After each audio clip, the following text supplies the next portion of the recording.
Om Ajnanatimidandasya Jnananjana Shalakaya Chakshurun Militam Dhena Tasmai Shri Gurave Namah. And go to the Caitanya Caritamrta.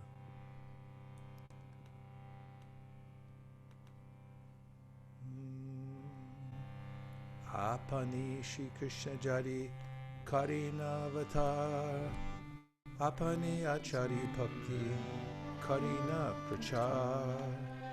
Advaita Acharya thought, if Sri Krishna were to appear as an incarnation, he himself could preach devotion by his personal example.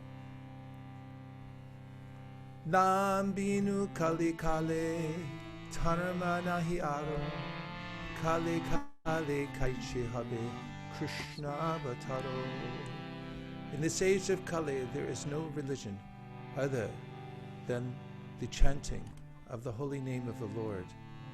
But how in this age will the Lord appear as an incarnation? Hare Krishna, Krishna Krishna, Hare Hare, Hare Rama, Rama Rama, Hare Hare. Shuddha bhave kariba Krishnera aratano nirantara sadhanye kariba nivedano. I shall worship Krishna in a purified state of mind. I shall constantly petition him in humbleness. Hare Krishna, Krishna Krishna, Hare Hare, Hare Rama, Rama Rama, Hare Hare. Aniya Krishna re karon kirtana sanchar tabeshe advaita nam sapala amar. My name Advaita will be fitting if I am able to induce Krishna to inaugurate the movement of the chanting of the holy name. The non-dualist Mayavadi philosopher who falsely believes that he is non-different from the Lord is unable to call him like Advaita Prabhu. Advaita Prabhu is non-different from the Lord. Yet in his relationship with the Lord, he does not merge with him, but eternally renders service unto him as a plenary portion. This is inconceivable for Mayavadis because they think in terms of mundane sense perception and therefore think that non-dualism necessitates losing one's separate identity. It is clear from this verse, however, that Advaita Prabhu, although retaining his separate identity, is non-different from the Lord. Sri Caitanya Mahaprabhu preached the philosophy of inconceivable simultaneous oneness with the Lord and difference from him. Conceivable dualism and monism are conceptions of the imperfect senses, which are unable to reach the transcendence, because the transcendence is beyond the conception of limited potency. The actions of Sri Advaita Prabhu, however, give tangible proof of inconceivable non-dualism. One who therefore surrenders under Sri Advaita Prabhu can easily follow the philosophy of inconceivable simultaneous dualism and monism. Krishna Vasha Karibhena Kor Aradhane Vicharite Eka Shloka Aila Tar Mane. While he was thinking about how to propitiate Krishna by worship, the following verse came to his mind. Tulasi Dala Matrena Jalasya Chulukenava Vikrini te swam atmanam Bhakte bhyo Bhaktavatsala. Sri Krishna, who is very affectionate toward his devotees, sells himself to a devotee who offers him merely a tulsi leaf and a palm full of water. A verse from the Gautamiya Tantra. E shlokarta charya karena vicharam Krishna ke tulase jal deha je jan Tarne shodite Krishna karena chintana Jala tulasira sama kichu karena he dhana. Advaita Acharya considered the meaning of the verse in this way. Not finding any way to repay the debt he owes to one who offers him a tulsi leaf and water, Lord Krishna thinks, there's no wealth in my possession that is equal to a tulsi leaf and water.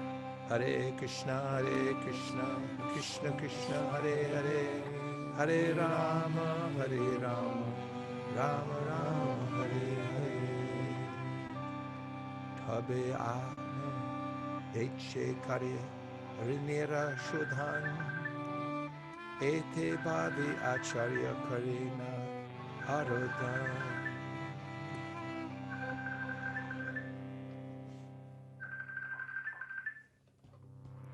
Thus the Lord liquidates the debt by offering himself to the devotee. Considering in this way, the Acharya began worshipping the Lord. Purport: through devotional service, one can easily please Lord Krishna with a leaf of the tulsi plant and a little water. As the Lord says in the Bhagavad Gita 9:26, a leaf, a flower, a fruit, or some water, patram pushpam phalam toyam, when offered with devotion, very much pleases him. He universally accepts the services of his devotees. He universally accepts the services of his devotees. He universally accepts the services of his devotees. Even the poorest of devotees in any part of the world can secure a small flower, fruit, or leaf, and a little water. And if these offerings, and especially tulsi leaves and Ganges water, are offered to Krishna with devotion, he is very satisfied. It is said that Krishna is so much pleased with devotional service that he offers himself to his devotee in exchange for it. Srila Advaita Acharya knew this fact, and therefore he decided to call for the personality of Godhead Krishna to descend by worshipping the Lord with tulsi leaves and the water of the Ganges. Hare Krishna, Krishna Krishna, Hare Hare, Hare Rama, Rama Rama, Hare Hare. Ganga Jal Tulsi Manjari Anukshana Krishna Pada Padma Bhavi Kare Samarpana. Thinking of the lotus feet of Sri Krishna, he constantly offered tulsi buds in water from the Ganges. Krishnera Avahana Kare Karya Hunkar Emate Krishnere Karaila Avatar. He appealed to Sri Krishna with loud calls and thus made it possible for Krishna to appear. Hare Krishna, Krishna Krishna, Hare Hare, Hare Rama, Rama Rama, Hare Hare. Caitanya Ravatare e Mukhya Hetu, Bhaktira Ichaya Avatare Dharma Setu. Therefore, the principal reason for Sri Chaitanya's descent is this appeal by Advaita Acharya. The Lord, the protector of religion, the Lord, the protector of religion, appears by the desire of his devotee. Tvam bhakti yoga paribhavita hritsaroja ase shutekshita pato nanunatha pumsam yadyadya tad urugaya vipavayanti tat tad vapu pranayase tadanugrahaya. O my Lord, you always dwell in the vision and hearing of your pure devotees. You also live in their lotus-like hearts, which are purified by devotional service. O my Lord, who are glorified by exalted prayers, you show special favor to your devotees by manifesting yourself in the eternal forms in which they welcome you. This text from Srimad Bhagavatam 3.9.11 is a prayer by Lord Brahma to the Supreme Personality of Godhead Krishna for his blessings in the work of creation. Knowledge of the Supreme Personality of Godhead can be understood from the descriptions of the Vedic scriptures. For example, the Brahma Samhita 529 describes that in the abode of Lord Krishna, which is made of Chintamani touchstone, the Lord, acting as a cowherd boy, is served by hundreds and thousands of goddesses of fortune. Mayavadis think that the devotees have imagined the form of Krishna, but the authentic Vedic scriptures have actually described Krishna and his various transcendental forms. The word Shruta and Shrutekshta Pata refers to the Vedas, and Ikshata indicates that the way to understand the Supreme Personality of Godhead is by proper study of the Vedic scriptures. One cannot imagine something about God or his form.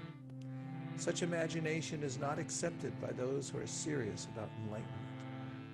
Here Brahma says that one can know Krishna through the path of properly understanding the Vedic texts. If by studying the form, name, qualities, pastimes, and paraphernalia of the Supreme Godhead one is attracted to the Lord, he can execute devotional service, and the form of the Lord will be impressed in his heart and remain transcendentally situated there. Unless a devotee actually develops transcendental love for the Lord, it is not possible for him to think always of the Lord within his heart. Such constant thought of the Lord is the sublime perfection of the yogic process, as the Bhagavad Gita confirms in the 6th chapter, 47, stating that anyone absorbed in such thought is the best of all yogis. Such transcendental absorption is known as samadhi.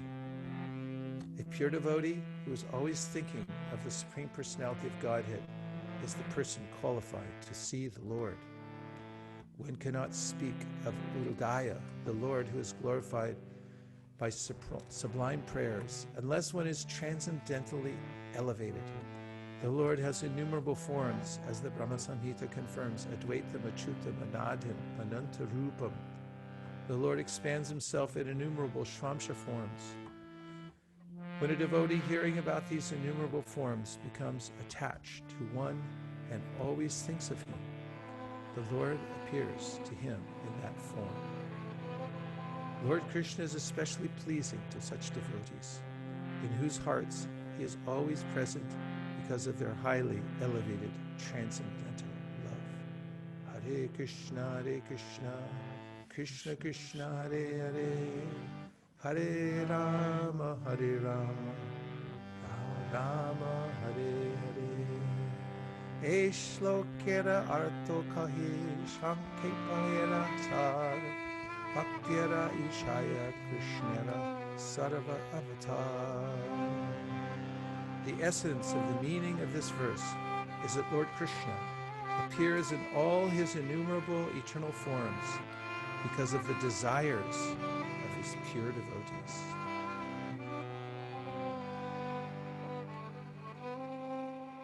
Chaturta shlokera arto hoila sanishchite avatirna hoila gora prema prakashite. Thus, I have surely determined the meaning of the 4th verse. Lord Gauranga, Lord Caitanya appeared as an incarnation to preach unalloyed love of God. Shri Rupa Raghunatha Pade Jar Ash Caitanya caritamrta kahe Krishna Das. Praying at the lotus feet of Shri Rupa and Shri Raghunath, always desiring their mercy, I, Krishna Das, narrate Sri Caitanya Charitamrta, following in their footsteps. Thus end the Bhaktivedanta purports to the Sri Caitanya Charitamrta, Adi Lila, 3rd chapter, describing the external reasons for the appearance of Sri Chaitanya Mahaprabhu.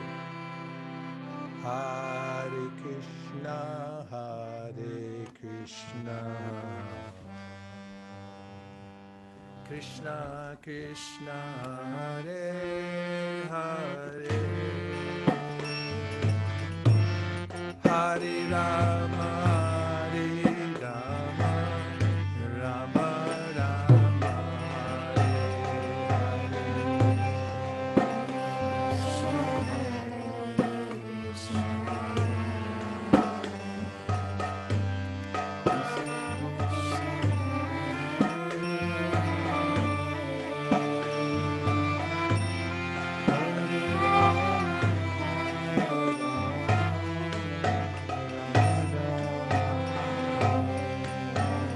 Hare Krishna, Hare Krishna, Krishna Krishna, Hare Hare, Hare Rama, Hare Rama, Rama Rama, Hare Hare.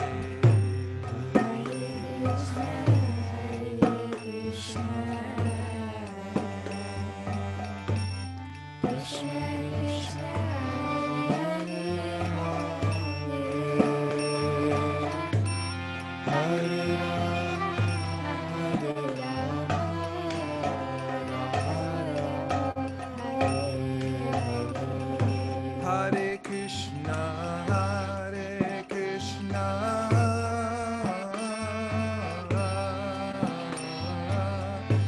Krishna Krishna, Hare Hare, Hare Rama, Hare Rama, Rama Rama, Hare Hare.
Hare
Premanande Hari Hari Hari Bol.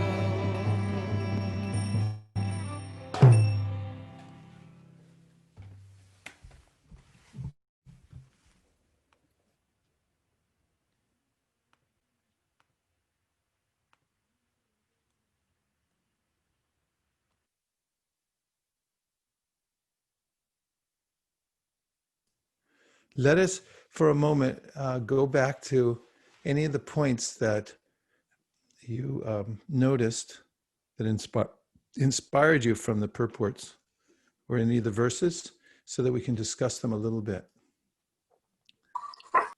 Hare Krishna Guru Maharaj, Tanur Hare Pranam, Jai Srila Prabhupada. This is Jai. Guru Gita.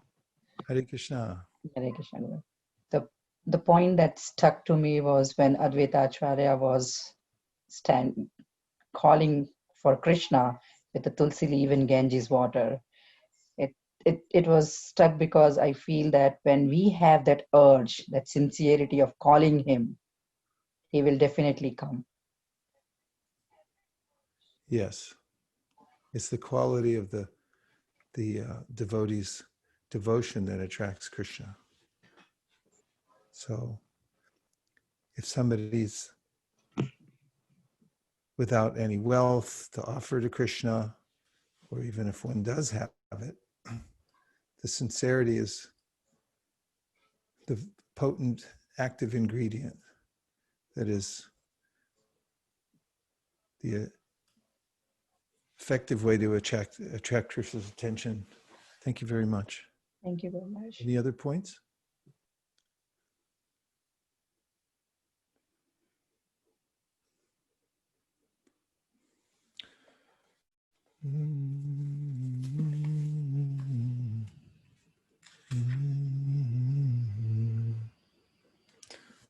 What other points? What did you hear? So I like the point that when we offer water and tulsi leaf, then Krishna fulfills our desires. But I understand that Krishna only fulfills the spiritual desires because I might have many material attachments. So even though I'm offering water and tulsi leaf, Krishna, like a father, he knows what are the right kind of desires that will progress me in devotional service. So I understand only those kind of desires would be fulfilled by Krishna. Yes. Otherwise, he fulfills the other desires in such a way that you won't want to ask for them again. As you can look up this verse, please, someone. Satyam artita nrinam naivartito yet punar artito yata swayam vidate bhajatam anichatam ichapitanam nijapada pallavam. Krishna says the same here, that if somebody who's a devotee petitions me again and again for some material benediction, Satyam Dishyart, let's see the Sanskrit, it's beautiful. Satyam Dishatyartitam Artito Nirnam Navartado Yat Punar Artitayata Swayam Vidate Vajatam Anichatam Ichapidanam Nijapada Pallavam. In the translation, the Supreme Personality of Godhead fulfills the material desires of a devotee who approaches him with such motives, but he does not bestow benedictions upon the devotee that will cause him to demand more benedictions again. However, the Lord willingly gives the devotee shelter at his lotus feet. Even though such a person does not aspire for it, and that shelter satisfies all his desires. That is the Supreme Personality's special mercy. Purport. The devotees mentioned in this previous verse approach the Supreme Personality of Godhead with material motives, but this verse explains how such devotees are saved from those desires. Srimad Bhagavatam 2.3.10 advises, Kama sarvakamo va moksha kama udaradhi tivrena bhakti yogena yajeta purusham param. Whether one is freed from all material desires, is full of material desires, or desires to become one with the Supreme, he should engage in devotional service. In this way, not only will the devotee's desires be fulfilled, but the day will come when he will have no other desire than to serve the lotus feet of the Lord. One who engages in the service of the Lord with some motive is called sakama bhakta, and one who serves the Lord without any motives is called an akama bhakta. Krishna is so merciful that he turns a sakama bhakta into an akama bhakta, a pure devotee. An akama bhakta who has no material motives is satisfied simply to serve the lotus feet of the Lord. This is confirmed in Bhagavad Gita 6.22. Yam labva chaparam labham manyate nadikam tata.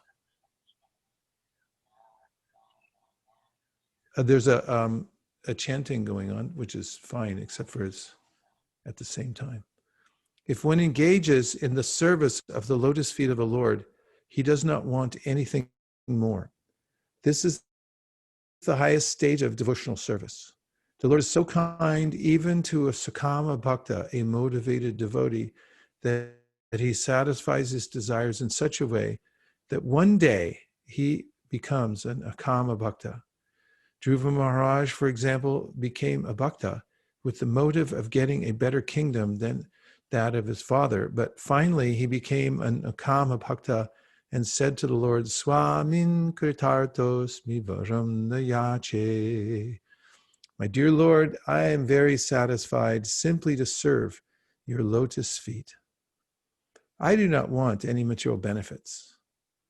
Sometimes it is found that a small child eats dirty things, but his parents take away the dirty things and offer him a sandesh or some other sweetmeat. Devotees who aspire for material benedictions are compared to such children. The Lord is so kind that he takes away their material desires and gives them the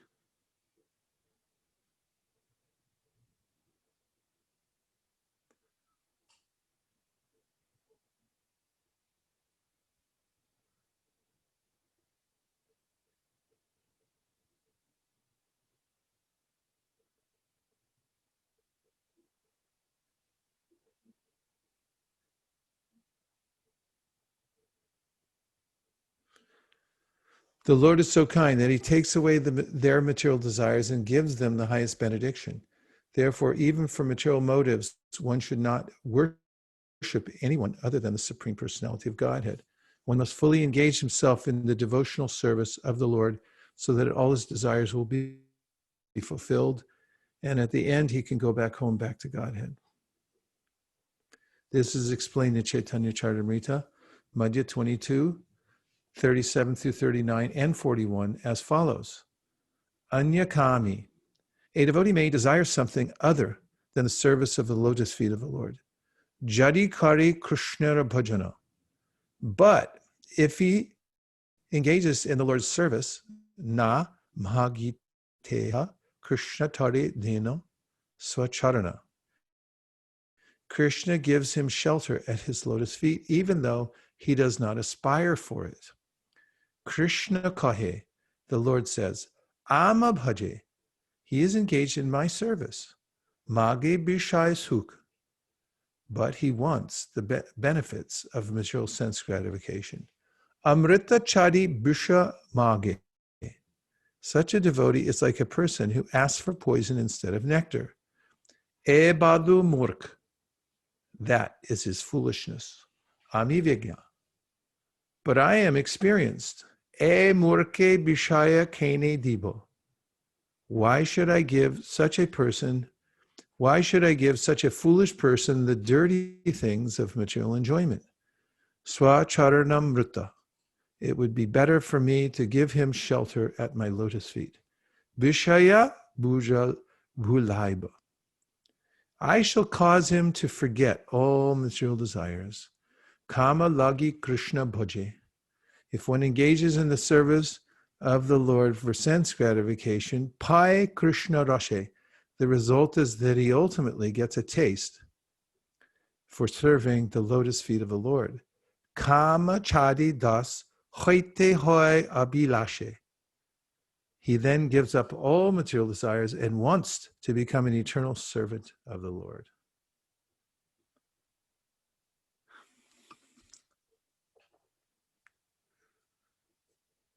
So this is the benediction of worshiping Krishna, whom Krishna gave benediction to Putana, even though she came to kill him. If you look at this verse, also from the Bhagavatam, Aho bakiyam stanakala kutam jigamsaya payadapyasadvi lebegatim datruchitam tatonyam kambada yalum sharanam vrajema. Aho bakiyam stanakala kutam jigamsaya payadapyasadvi lebegatim datruchitam tatonyam kamvada yalum sharanam vrajena. Oh, alas, Baki, the she-demon Putana, Yam, whom, Stana, of her breast, Kala, deadly, Kutam, poison, Jigamsaya, out of envy, Apaya yet, nourished, Api, although, Asadvi, unfaithful, Lebhe, achieve, Katim, destination, Datri Uchitam, just suitable for the nurse, Tata, beyond whom, Anyam, other, come, who else, Va, certainly, Dayalum, merciful, Sharanam, shelter, Virjema, shall I take. Translation, alas, how shall I take shelter of one more merciful than he who granted the position of mother to a she-demon, Putana, although she was unfaithful and she prepared deadly poison to be sucked from her breast. Purport, here is an example of the extreme mercy of the Lord, even to his enemy. It is said that a noble man accepts the good qualities of a person of doubtful character, just as one accepts nectar from a stalk of poison. In his babyhood, he was administered deadly poison by Putana, a she-demon, who tried to kill the wonderful baby. And because she was a demon, it was impossible for her to know that the Supreme Lord, even though playing the part of a baby, was no one less than the same Supreme Personality of Godhead. His value as the Supreme Lord did not diminish upon his becoming a baby to please his devotee Yashoda. The Lord may assume the form of a baby or a shape other than that of a human being, but it doesn't make the slightest difference. He is always the same Supreme. A living creature, however powerful he may become, by dint of severe penance, can never become equal to the Supreme Lord. If anyone's a living creature, raise your hand. Any living creatures here? Okay. A living creature, however powerful he may become, by dint of severe penance, can never become equal to the Supreme Lord. Lord Krishna accepted the motherhood of Putana because she pretended to be an affectionate mother, allowing Krishna to suck her breast. The Lord accepts the least qualification of the living entity and awards him the highest reward. That is the standard of his character. Therefore, who but the Lord can be the ultimate shelter? What is your opinion?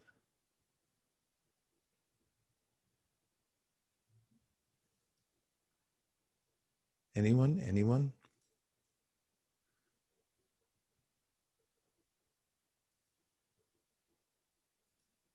Guru Maharaj, there is no other shelter than our Creator. Can you prove that? Give me a shloka that suggests the same.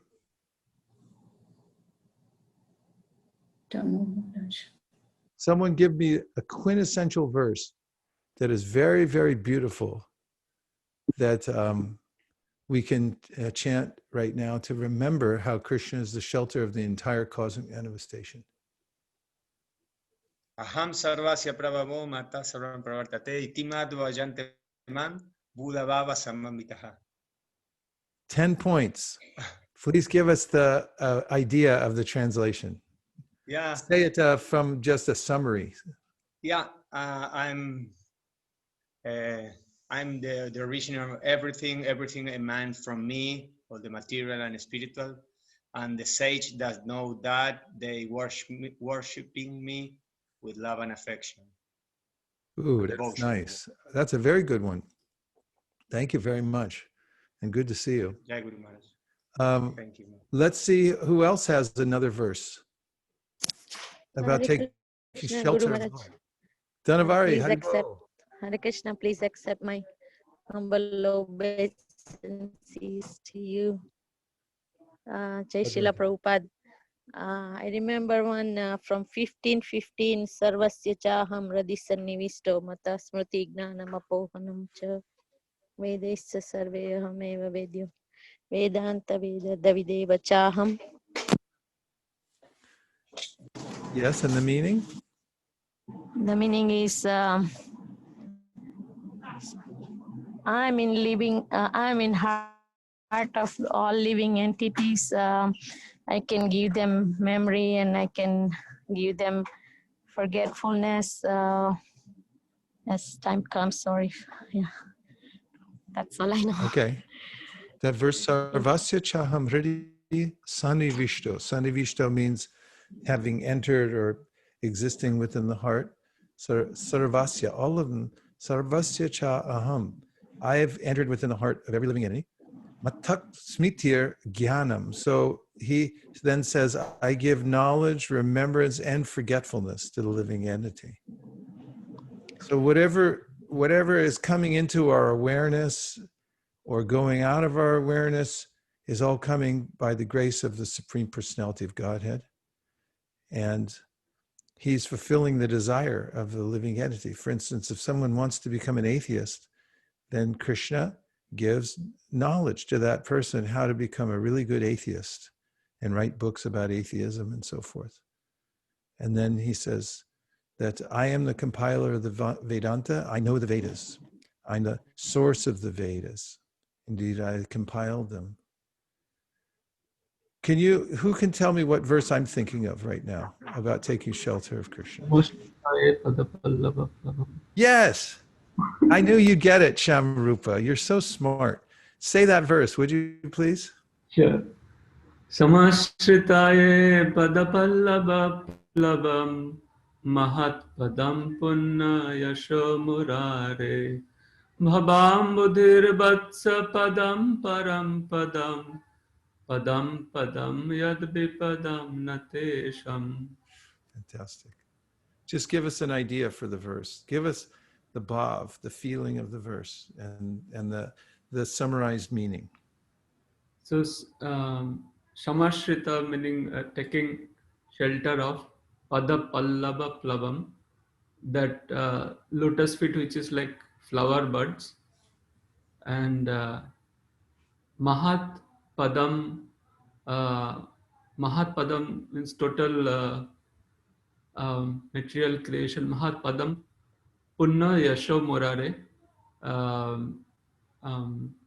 We take shelter and Punna, it is simultaneously Payas also. And Yasha means fame. So it is who is also famous all over the three worlds. And Murari means who killed the demon Mura, enemy of Mura demon, which is Krishna. And Bhavam Budhir, Bhava Ambudhi means this material ocean. Vatsa Padam meaning the calf. Vatsa is cows, Vatsa is calf. So the whole material world reduces, like who takes shelter of this famous personality who is the killer of them, Mura demon, who is Murari, who is Krishna.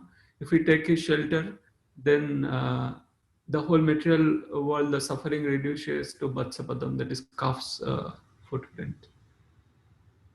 Oh, so nicely done. So nicely done. And don't take shelter here in this material world because it's vipadam. Yeah. Because vipadam means if you try to walk in this world, you're going to trip and fall, and it's going to be bad. But so don't do that. Just take shelter in the spiritual and under Krishna's lotus feet. As there can be a misstep at any time here in the material world. There's a verse at the outset of the teachings of the to Maharaj Nimi by Kavi Havi Antariksha, and you'll see there that it says that if one runs with eyes closed in bhakti, one will not trip and fall. This goes to the safety of the process of devotional service. Can you give me that verse, Balaram? Just that one will not trip and fall, even with eyes closed, in the process of bhakti. So Krishna. So here is the instructions given by Navyogendra. This is in the outset. Yan asthaya naro rajan na pramadyet karichit davan nimilya vanetre na skalen na petit iha. Yan means which means asthaya, accepting, nara, a man, rajan, O king, na pramadyeta, is not bewildered, karichit, ever, davan, running, nimilya, closing, va, or, netre, his eyes, naskalet, will not trip, na patet, will not fall, iha, on this path.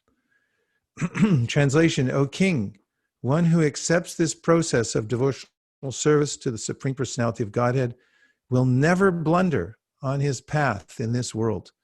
Even while running with eyes closed, he will never trip or fall.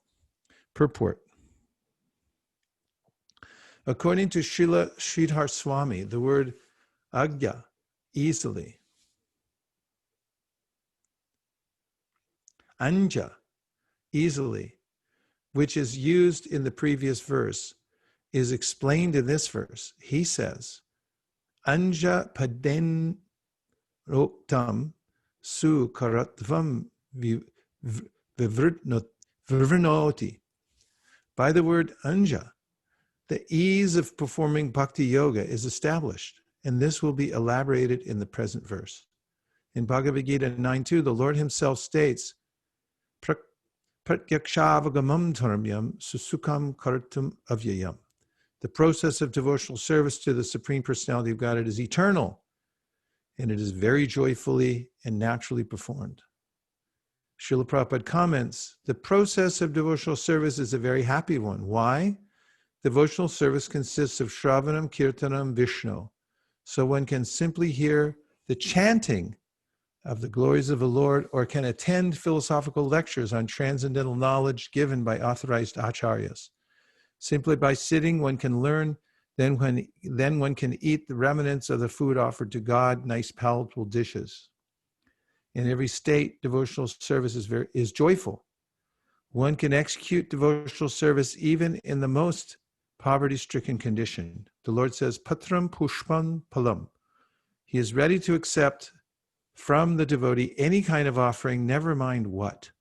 Even a leaf, a flower, a bit of fruit, or a little water, which are all available in every part of the world, can be offered by any person, regardless of social position, and will be accepted if offered with love.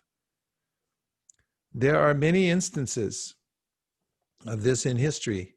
Simply by tasting the tulsi leaves offered to the lotus feet of the Lord, great sages like Sanat Kumar became great devotees.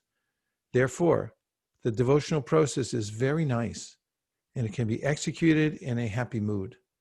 God accepts only the love with which things are offered to him. The essential point to be understood here is that when a living entity surrenders to the Supreme Personality of Godhead, he tells the Lord, my dear Lord, although I am most sinful and unqualified and for so long have been trying to forget you, now I am taking shelter at your lotus feet.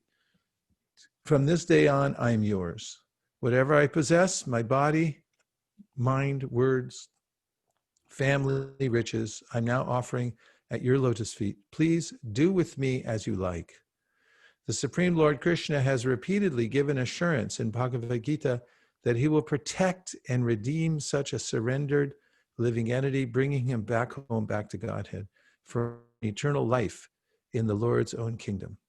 Thus, the qualification of surrendering to the Lord is so great and spiritually potent that even if a surrendered soul is deficient in other aspects of pious life, his elevated status is protected by the Lord himself. I'll read that again because that's so essential. Thus, the qualification of surrendering to the Lord is so great and spiritually potent that even if a surrendered soul is deficient in other aspects of pious life, his elevated status is protected by the Lord himself. In other processes, however, such as yoga, because one depends upon his own determination and intelligence and does not actually seek shelter of the Lord, one is subject to fall at any moment, being protected only by one's own flimsy, limited potency. Therefore, as stated in Srimad Bhagavatam 10.232, Ahruya Krishnena Parampadam Tata Patantya Dho Nadrita Yushmad Angraya.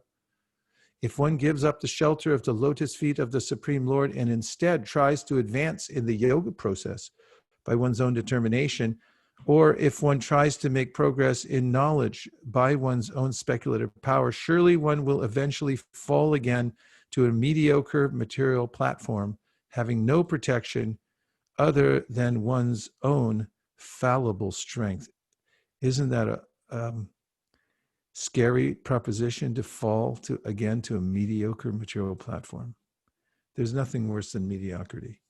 Therefore, the Vaishnava Acharyas in their commentaries on this verse have illustrated in various ways the vast superiority of Bhakti Yoga, or pure devotional service. In this connection, Sridhar Swami states, Nimilya netre davan api iha eshu bhagavata dharmeshu na skalet. Nimilanam nama jnanam yatahu shruti smriti ube netre vipranam parikirtite ekena vikalakano dvabhyam anda prakirtita iti. Even if running with both eyes closed, a devotee on this path of Bhagavata Dharma will not stumble. Closing one's eyes refers to being in ignorance of standard Vedic literatures. As it is said, the Shruti and Smriti scriptures are the two eyes of the Brahmanas. Lacking one of them, a Brahmana is half blind, and deprived of both, he is considered completely blind. In the Bhagavad Gita 10:10-11, the Lord has clearly stated that even if a devotee is lacking in Vedic knowledge or ignorant of Vaishnava literature, the Lord personally enlightens him from within his heart if the devotee is actually engaged in loving service to the Lord. In this connection, Srila Prabhupada states, when Lord Caitanya was in Benares promulgating the chanting of Hare Krishna, Krishna Krishna, Hare Hare, Hare Rama, Rama Rama, Hare Hare, thousands of people were following him. Prakashananda, a very influential and learned scholar in Benares at that time, derided Lord Caitanya for being a sentimentalist. Sometimes philosophers criticize the devotees because they think that most of the devotees are in the darkness of ignorance and are philosophically naive sentimentalists. Actually, this is not the fact. There are very, very learned scholars who have put forward the philosophy of devotion, but even if a devotee does not take advantage of their literature or of his spiritual master, if he is sincere in his devotional service, he is helped by Krishna himself within his heart. So the sincere devotee engaged in Krishna consciousness cannot be without knowledge.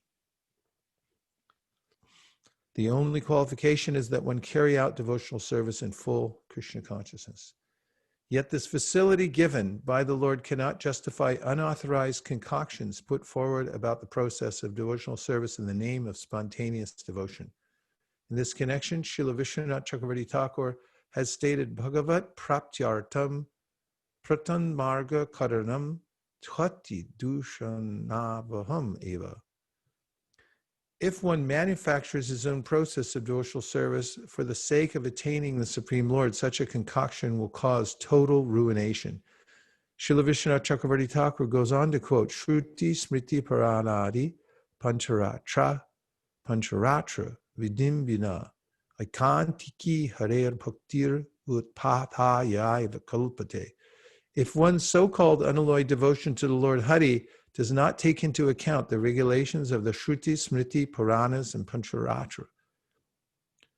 It is nothing more than a disturbance to society. In other words, even if one is not learned in Vedic literatures, if he is engaged in the loving service of the Lord, he is to be accepted as a pure devotee. Nonetheless, such loving devotion cannot in any way contradict the injunctions of revealed scriptures. Such groups as Prakrita Sahajya ignore the standard regulations of Vaishnava Dharma and engage in illicit, degraded activities, dressing as Radha and Krishna in the name of spontaneous devotion. They claim that because such spontaneous devotion is revealed by the Lord himself, they need not refer to standard scriptures. Similarly, all over the world, there are pseudo-religionists who manufacture their own processes and claim they are receiving knowledge from the Lord himself within their hearts. Therefore, it is very important to understand, as stated here, that spontaneous revelation by the Lord within the heart is meant not to alter the eternal process of devotional service to the Lord, but to give a supplementary facility to a sincere devotee who is ignorant of revealed scriptures. In other words, the revealed scriptures describe the eternal process of service to the Lord. Since the Lord is eternal and the living entity is eternal, the process of their loving relationship is also eternal. The Lord never changes his essential nature, nor does the living entity. Therefore, there is no need to change the essential process of loving service to the Lord. Special revelation by the Lord is meant to give scriptural knowledge by another means and not to contradict scriptural knowledge. On the other hand, Srila Vishwanath Chakravarti Thakur has stated that if a devotee is executing all the basic principles of bhakti yoga and advancing devotional service, such a Vaishnava should not be criticized for neglecting the secondary procedures. For example, His Divine Grace A.C. Bhaktivedanta Swami Prabhupada established hundreds of spiritual communities in the Western countries for practicing Krishna consciousness. The devotees in these communities give up all illicit sex, gambling, intoxication, and meat eating, and constantly engage in service to Krishna. Such followers of Srila Prabhupada are able to make wonderful spiritual advancement and convert many thousands of people to the process of devotional service. In fact, all the faithful members of ISKCON who follow the standard regulations remain free from material contamination and make visible progress in going back home, back to Godhead. Such members of ISKCON cannot possibly execute all the details of our Varnashrama Dharma system. In fact, many Western devotees can barely pronounce Sanskrit words and are not very expert in performing elaborate sacrifices based on chanting of mantras and offering oblations. But because they are executing all the essential principles of bhakti yoga by giving up material sense gratification and constantly engaging in loving service to Krishna, their position is guaranteed both in this life and the next. We have seen many sophisticated Sanskrit scholars and learned experts in the details of Vedic sacrifice who can hardly even follow the basic principles of human life, namely no illicit sex, no meat eating, no gambling, and no intoxication. Such brilliant scholars and ritualistic performers are generally seen to be attracted to a materialistic conception of life and are fond of mental speculation. Although in Bhagavad Gita, the Lord himself has given perfect knowledge for all time, such so-called scholars consider themselves more intelligent than the Lord and thus speculate on the meaning of Vedic literature. Such speculation certainly constitutes a fall from perfect spiritual life, and what then is to be said of materialistic fruitive activities, which are illusory in every sense of the term. The transcendental devotees are able to remain aloof from the pollution of fruitive activity and mental speculation, and that is the essential purport of this verse. Srila Vishwanath Chakravarti Thakur has warned that the words yan astaya indicate that the exalted status of a Vaishnava can never be accorded to one who is not following the basic regulations of bhakti yoga, nor can it apply to one who is sometimes serving Krishna and sometimes serving the illusory energy Maya by mental speculation or fruitive activities. Srila Bhaktisiddhanta Saraswati Thakur has concluded, in all dharmas other than Bhagavata Dharma, one must consider the conditioned soul's qualification, but a soul surrendered to the Lord is never confounded by error, even if unqualified in all other respects. His feet never stumble, and he never falls. Even though wandering in the world at whim, he always resides in an auspicious place by the influence of his unwavering worship. The unique potency of Bhagavata Dharma does not appear in any of the other dharmas of the world. There is no comparison between a surrendered individual who has taken shelter of Bhagavata Dharma and the practitioner of any other dharma.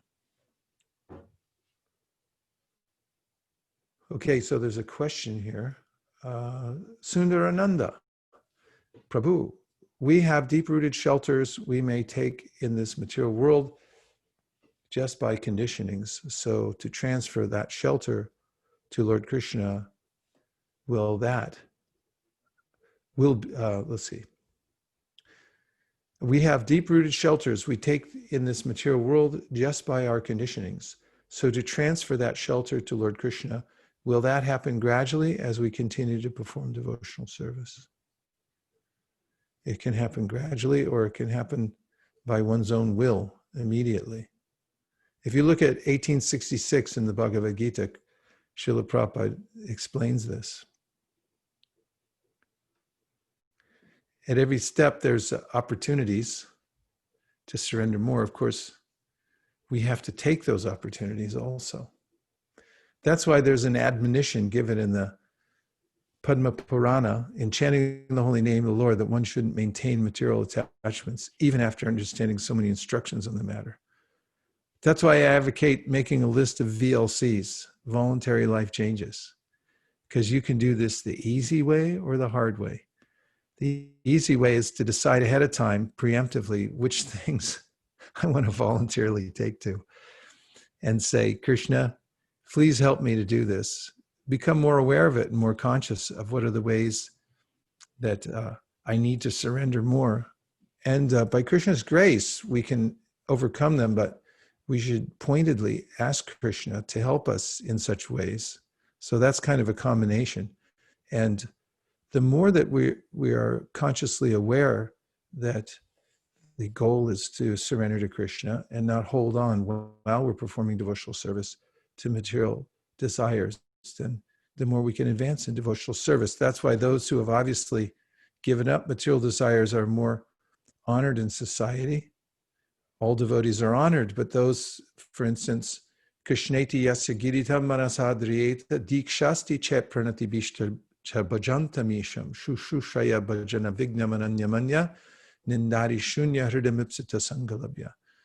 Rupa Goswami says that we honor someone who says Hare Krishna in our mind. We give obeisances demonstratively to those who have taken Diksha. Why? Because Diksha Kali, Bhakta Kari Atma Samarpan, She Kali, Bhakta Kari Atma Samarpan. There's a way in which Krishna gives a higher status to somebody who's surrendered through Diksha and said, yes, I'm taking this up as a vow. And Krishna says, such a person, Samarpana, Atma Samarpana, who gives him or herself in surrender, is Atma Sam. He's as good as me in quality because he's entered into that category. So making a decision to surrender to Krishna is a glorious, life-changing, world-changing decision. And whether it's small or big, it's significant. That's the only thing that's really significant. As externally performing devotional service while holding on at the same time, Srila Bhaktisiddhanta Saraswati Thakur compared to the wedding party that got in the boat. They forgot to take out the anchor, and the boatman was rowing all night long while the wedding party was asleep. And then in the morning, they woke up, they saw the sunrise, and they were in the same place. He said, forgot to take the anchor out. So pulling the anchor out is one of the main points in advancement in devotional services. I have to see it and then say, I'm taking it out. And if I can't take it out, if I don't have yoga balena, the strength to do that, then at least I should mark it, that this is there. Acceptance is the first step to overcoming anarthas. Accept that I have them. One of the ways in which I don't overcome anarthas is I don't acknowledge it. Because if I acknowledge it, I know that I'll have to give it up. If you bring it to the light, it's like if somebody's addicted to something, then finally they say, I'm giving it up. So then they go to a group where they can share the fact that they're addicted. And they'll say, hi, my name is Skippy, and I'm addicted to such and such. And then everyone says, hi, Skippy. We are too, and let's deal with this together. So now the light of awareness comes in, and acknowledgement of the fact that I have this problem. So if we can admit to Krishna and the devotees that I have some difficulty, of course, guhya makyati prichati, you should have some confidential association where you can tell somebody. In fact, this is one of the brilliant points that Caitanya Charan Prabhu makes, and that is that sometimes people say, how is it that an advanced devotee can fall down? And then so some people speculate, they say, well, actually, there were no advanced devotees. And therefore, that's why they fell down. They were just, everyone was faking it. But Caitanya Charan Prabhu came out with a much better explanation that follows Shastra. And so he explains how there's a way in which somebody may become advanced. And as is explained in the Madhurya Kadambini, that there are waves that can come out of nowhere, just like those who are surfers know. You're out there and it could be placid or small waves, and all of a sudden, out of nowhere, a big wave comes, suddenly crash, crash, and you get wiped out unless you know how to go underneath it. And so then, similarly, these anartas, even for one who is advancing and coming to the end of anarta nivritti, then out of nowhere, some anarta can bubble up.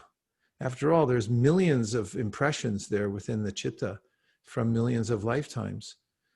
And so then if that comes into the mental system and one becomes obsessed with it and attached in some inordinate way to the material world and is going on with one bhajan, then there's a way in which someone might think, well, everyone considers me an advanced devotee. So if I reveal this to somebody, then I'll lose my stature. It may be well-meaning also, because someone might think, well, then they might lose faith or something like that in the process. If I don't, and then such a person, instead of acknowledging it, instead of bringing it up to a confidant and saying, hey, I have this problem, help me deal with it, then they stuff it.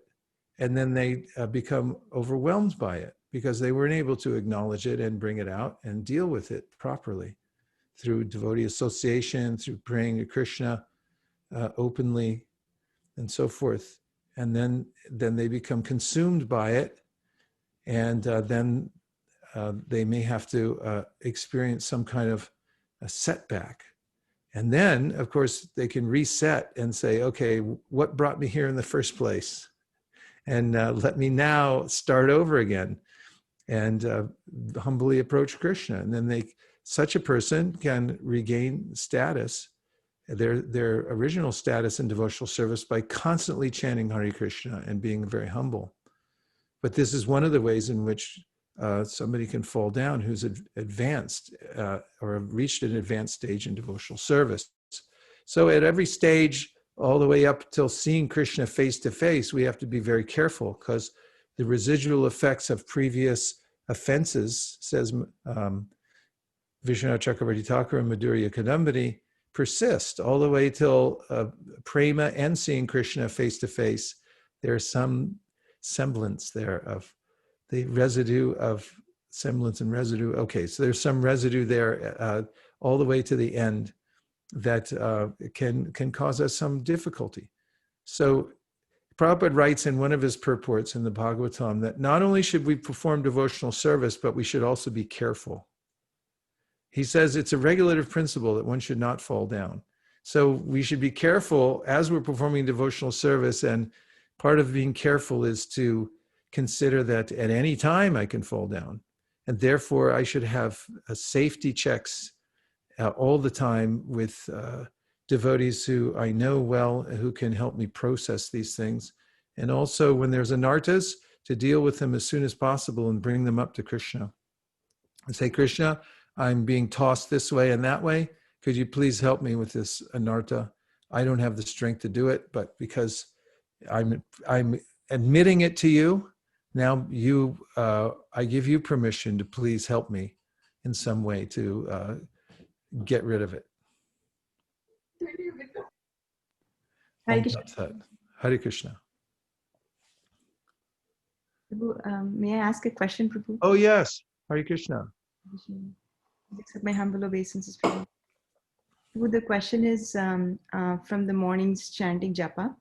That Prabhupada mentioned the 3 stages of chanting, Namaparad, Nambhas, and Shuddhanam. Every day morning when we chant, we are struggling with our mind. Whenever the mind goes away somewhere, we try to bring it back. So it becomes a battle every morning, try to bring the mind back. So because this is we are in the Namaparada stage, so what are the ways to know that if we are making any progress at all in the Namaparada stage, Prabhu? Well, there's a sense, bhakti parishanubhava viraktiranyata traishatrika ekakala. If we're in the surrendering process and we're coming to this point of namabhasa, there's a way in which we'll have some direct experience for ourselves, a feeling of bhakti.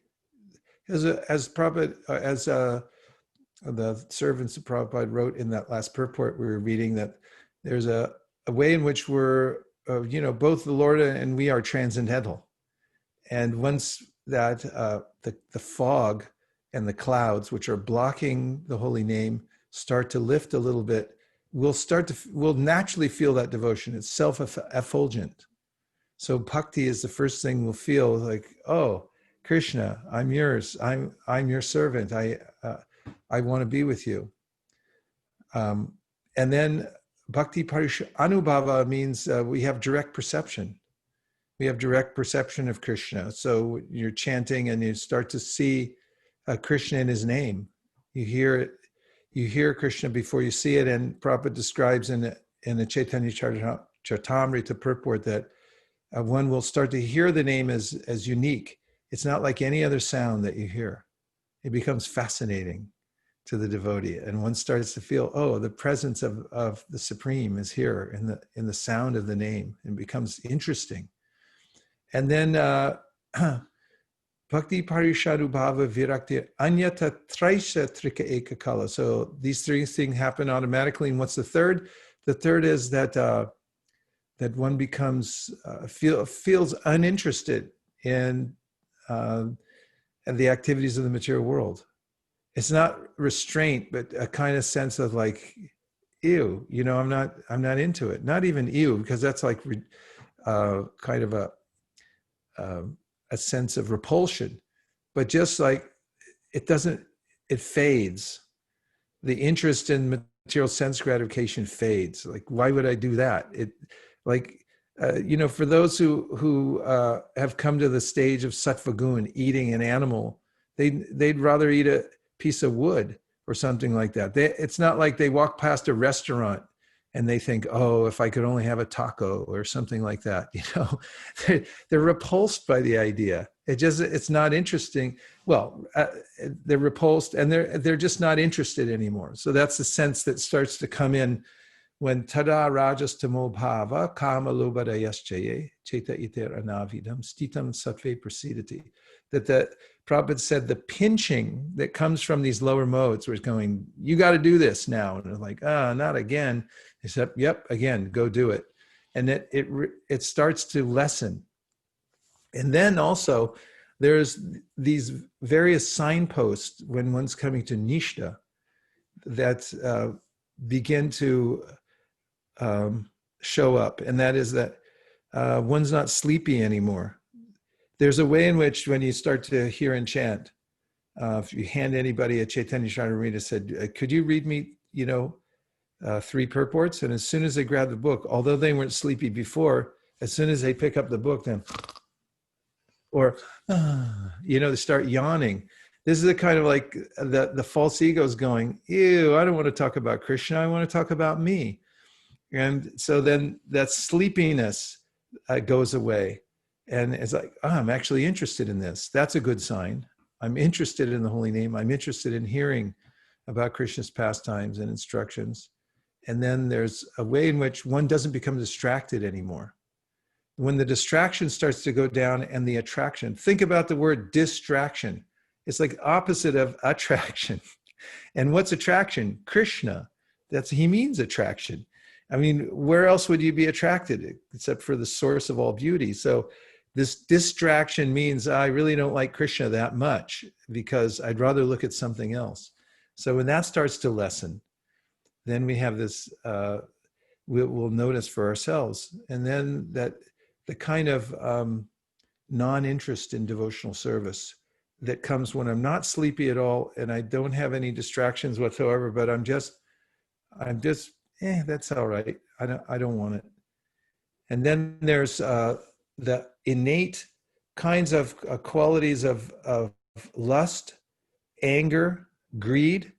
Those things start to noticeably go down.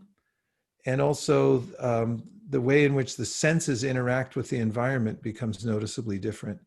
In that we're only interested, just like Prithu Maharaj, in tasting things, hearing things, seeing things that are related to Krishna.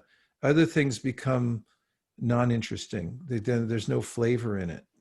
So these are some of the overall symptoms that a spiritual doctor would look at and say, okay, and test your reflexes, and then say, okay, yeah, you're definitely chanting at a higher level now because these symptoms are coming out. So we can see for ourselves, just as when you eat food and you feel naturally nourished, satisfied, and hunger goes away, it's from our chanting. And the struggle with the mind is very natural. We were just reading yesterday in the Bhagavatam, the third canto, fourth part, in which